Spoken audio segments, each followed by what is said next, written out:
araw na pinakahihintay ni Rachel at Reagan mula Aurora, ang kanilang pag-iisang dibdib. Pero napalitan ito ng kaba sa dibdib dahil itinaas sa probinsya ang signal number 3 dahil sa bagyong Pepito. Patunayan na lang natin na wala talaga makakapigil sa atin kahit bagyo man.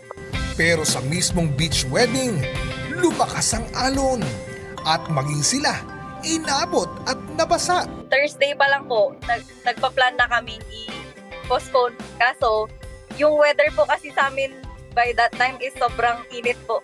Tirik na tirik yung araw. Kaya sabi po ng both parents namin, ipupush na lang po namin. Isinaalang-alang rin daw nila ang kaligtasan ng mga guests. Kaya humingi rin sila ng tulong sa Coast Guard para magbantay sa kanilang kasal. Safe naman, hindi na tinapos yung vows.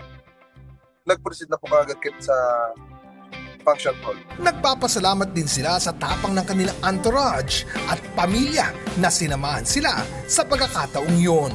Excited ako dahil sa araw na to, magiging isang ganap na gatos ka na. You're always finding a way to make me happy. Ito ang unang balita, Oscar Oida para sa GMA Integrated News.